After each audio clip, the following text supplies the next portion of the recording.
What's up guys, Matt here, and in this video I'm going to be showing you this mirror and installing this in my bathroom. Here is everything included. It is just simply the mirror and then the mounting bracket, and here are the screws that come with it. It does come with 4 screws, each with anchors, and there's only 3 needed for the anchoring system, but essentially you take this and screw it against the wall. So there's this lip. The mirror will just clip these hooks onto the bracket like so. So you'll just slide it on. So it's actually pretty easy install because you just screw in the bracket and then lift the mirror on. And this is what I was wondering before I actually got this. I was wondering what the back looked like so I could know what to expect with the install. There are these adhesive strips on the bottom. So once this hook and this hook are hanging on the mounting bracket, you can take off the adhesive part on this 3M adhesive so then it can stick to the wall on the bottom side as well. As for connecting to a outlet or receptacle box, essentially,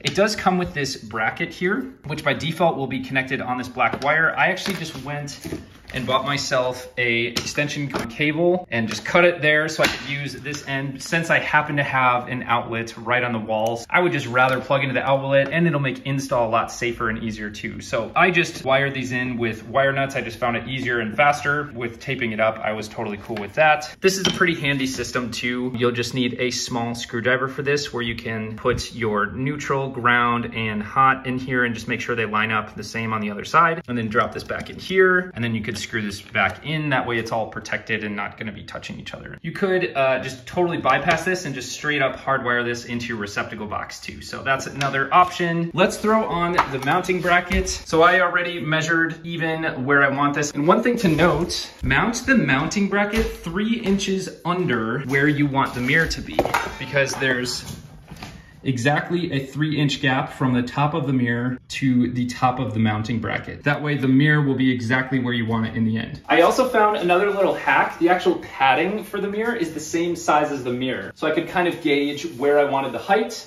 And then once I had it where I wanted it, I put a little mark 3 inches under, so I know that's where I want the mounting bracket. I just need to grab a level and a drill, make sure the mounting bracket's level as I screw it in, and then we'll be good to go. So another quick tip, I just threw the center screw in first. That way I can move this and adjust it with a level. So I'm gonna go all the way tight once it's perfectly level right there. Also, highly recommend using a stud finder and adjust your bracket accordingly to make sure that you're going into a stud. But if you can't drill into solid wood, definitely use the drywall anchors that comes with it. So you can drill a hole through the drywall first, hammer the anchor in, and then screw into the anchor.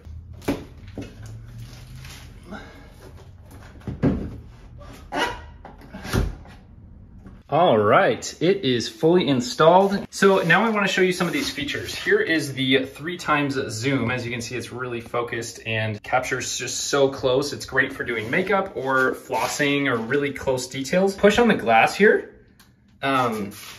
We have our brightness adjustment here or temperature adjustment, and you just hold it for the temperature to change. And now you can see it's really warm looking around. And then if I hold it again, and if I let go, it'll stop wherever I had it. But if I hold it, it will continue to fade. So if you hold it the whole time, it will go as warm as possible or now as cold as possible, and I can let go.